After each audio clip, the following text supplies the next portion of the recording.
पितृ, जब शंकर भगवान को जल चढ़ाया जाता है 16 श्राद्ध पक्ष में, 16 दिन श्राद्ध के जब हम भगवान शंकर को जल समर्पित करते हैं तो उसका भाग हमारे पितरों को प्राप्त होता है।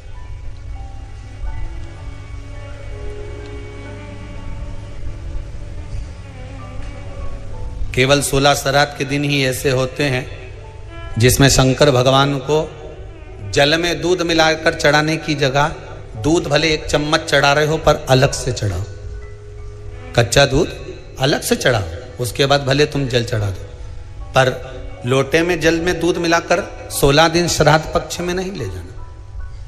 भले 1 चम्मच दूध लेकर जाओ, 1 कटोरी दूध लेकर जाओ, पर कच्चा दूध अलग से लेकर जाओ, शंकर भगवान को अलग से चढ़ाओ, क्योंकि 16 दिन श्राद्ध पक्ष के जब भगवान शंकर को दूध और जल चढ़ाया जाता है वो हमारे पितरों के खाते में चला जाता है, हमारे पितरों को उसका भाग मिलता है।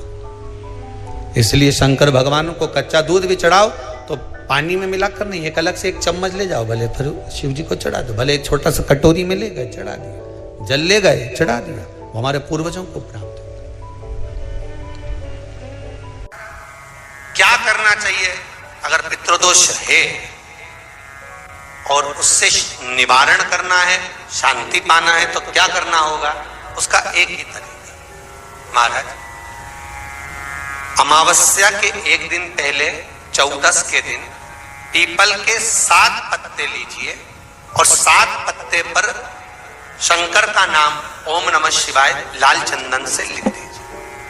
7 पत्ते पर लिखकर उसको मौली, जैसे हमने भी बंदरबान बनते ना, ऐसे मौली की बंदरबान बांध लीजिए, घर के मुख्य दरवाजे पर लगा दीजिए। कौन से दिन? अमावस्या की एक दिन पहले 14।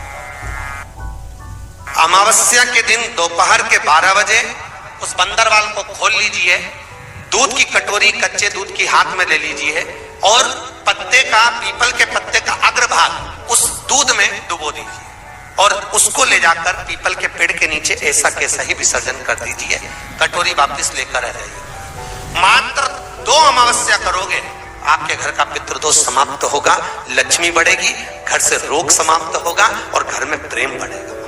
पितृदोष को समाप्त करने का इससे सुंदर कोई तरीका ही शिव कर सकते, शंकर के सिवा। कई लोग कहते हैं कि श्राद्ध पक्ष आ गया, ये कर लेना चाहिए तो प्रेत योनि से मुक्ति हो जाएगी, पितरों की शांति के लिए ये कर लेना चाहिए तो पितृ मुक्त हो जाएंगे। पहले तो एक बात अच्छे से समझ लो, पितृ मुक्त नहीं होते, उनकी शांति होती। क्या होती है? जम के बोलो जरा। उनकी शांति होती है। जब आप किसी तीर्थ में स्नान कर रहे हो, जब आप किसी तीर्थ में हो, स्नान कर रहे हो, पुण्य कर रहे हो, सत्कर्म कर रहे हो, भजन कर रहे हो, कीर्तन कर रहे हो, मंत्र जाप कर रहे हो, तो उसका एक अंश, एक भाग हमारे पूर्वजों के खाते में, हमारे पितरों के खाते में जाता है, उनके खाते में पहुंचता है, ये निश्चित। आपने किसी ब्राह्मण को भोजन कराया, भले अपने पितरों के निमित्त नहीं जिमाया,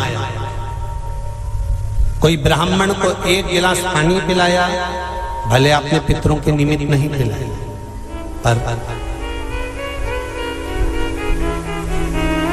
आपका एक अंश उसके खाते में चला जाएगा। उससे क्या होगा? पितरों की शांति। और समझ लो, गया जी में पिंडदान कर देने से क्या पितृ मुक्त हो जाते हैं?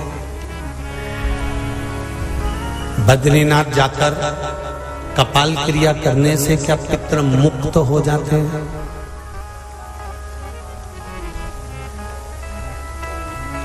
भाई,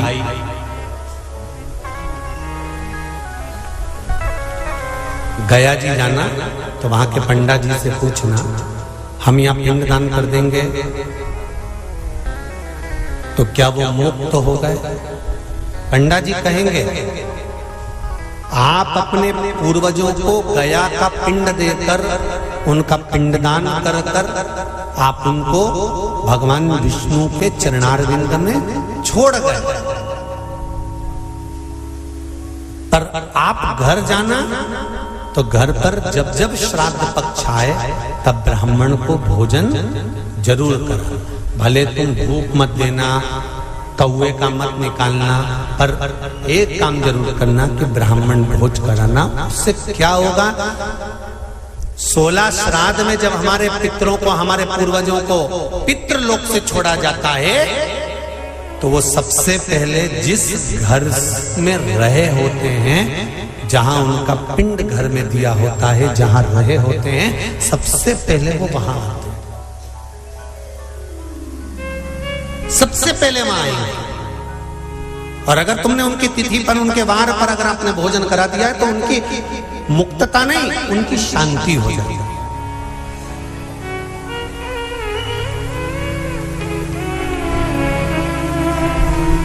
पितरों की मुक्ति कैसे है? उनकी मुक्तता कैसे है? प्रेत योनि की मुक्तता कैसे है? तो कहा जैसे भगवान का नाम लेने वाला व्यक्ति दूसरा जन्म नहीं पाता, उसी तरह भगवान का जो भजन करते हैं, कीर्तन करते हैं, मंत्र जाप करते हैं, या शिव महापुराण की कथा, राम कथा, भागवत कथा, विष्णु पुराण आदि जितनी भी पुराण हम श्रवण करते हैं, हमारे श्रवण करने का एक भाग हमारे पितरों के खाते में जाता है, तो उस कथा के फल से उनकी मुक्ति हो जाती है। उनकी कथा के फल से मुक्तता। प्रेत योनि से मुक्त हो गया धुंधकारी, बिंदुक प्रेत योनि से मुक्त हो गया। काय से होगा? शंकर का स्मरण, शिव महापुराण की कथा का रसतत्व ग्रहण करना,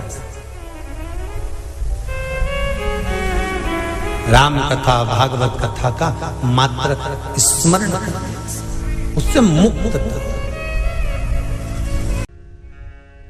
क्यों दी जाता कौवा को भोजन? श्राद्ध पक्ष में कौवे को भोजन क्यों दिया जाता है?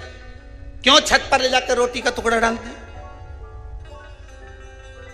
काशी, कांची, अवंतिका, अयोध्या आदि जितने पावन क्षेत्र हैं, जगन्नाथ, द्वारका, रामेश्वरम, बद्री नारायण, जितने जितने पुण्यशाली क्षेत्र हैं, मथुरा आदि जितने, वृंदावन आदि जितने पुण्य क्षेत्र हैं, शिव महापुराण की कथा में, स्कंद पुराण में लिखा है कि जितने पुण्यशाली क्षेत्र हैं, सारे पुण्यशाली क्षेत्र, चाहे चित्रकूट हो, अयोध्या हो, काशी हो, उज्जैनी हो, त्र्यंबकेश्वर हो, जितने पुण्यशाली क्षेत्र हैं, सारे पुण्यशाली क्षेत्र में पिंडदान होता है। बोलो मालूम है कि नहीं आपको? मालूम? सब दूर तर्पण होता है, सभी जगह पिंड होता है, सभी जगह तर्पण होगा, पिंड होगा।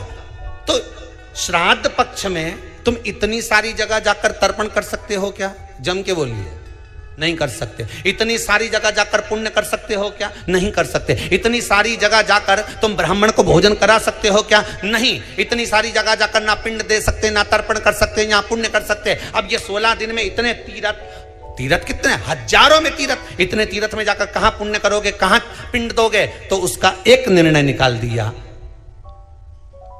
कि पितरों के देवता आर्यमा कौवे पर बैठते हैं। काय पे बैठते हैं? कौवे पर। तो एक काम करो, जब हम पितरों के देवता आर्यमा कौवे पर बैठकर पितृलोक से 16 दिन जब भ्रमण के लिए निकलते हैं तो घूमते हैं, तो क्यों ना एक काम करें कि कौवे के लिए भोजन छत पे डाल दें।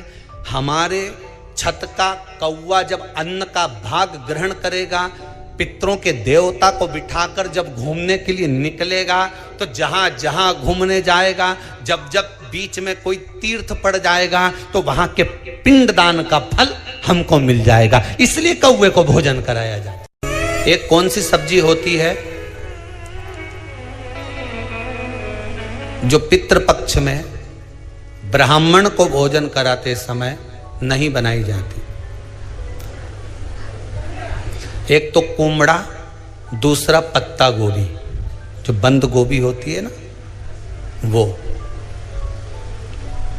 बंद गोभी जो होती है ना, पत्ता पत्ता वाली, उसकी भी सब्जी पितरों के ब्राह्मण अगर भोजन करता है तो उसमें नहीं बनाई जाती। एक कुमड़ा, ये जो पेठा बनता है ना कुमड़ा का, ये भी श्राद्ध पक्ष में नहीं खिलाया जाता। महाराज बुरा कोला पेड़ा बोलते हैं, क्या बोलते हैं उसको, उस श्राद्ध पक्ष में उसको भोजन में नहीं दिया जाता, ब्राह्मण के भोजन। महाराज ब्राह्मण के भोजन में श्राद्ध पक्ष में सबसे ज्यादा जरूरी है दूध की खीर, दूसरा तुरई या गिलकी का भोजन, या तो सब्जी बनाओ या भजिया बनाओ, कुछ भी बनाओ। तीसरा मांस की दाल का भोजन, उड़द की दाल का भोजन। उड़द की दाल का या तो दही बड़ा बना लो, इमरती बना लो, या फिर बड़ा बना लो, या पकोड़ा बना लो, पर उसका भोजन होना जरूरी है। 3 भाग दूध का भोजन आहूतों के हिस्से में चले जाता है, गिलकी और तुरई का भोजन पितरों के हिस्से में चले जाता है, मांस की दाल का भोजन, उड़द की दाल का भोजन प्रेतों के हिस्से में चले जाता है। इसलिए ये 3 भाग का भोजन ब्राह्मण जब श्राद्ध पक्ष का भोजन करे तो उसमें बनाना जरूरी।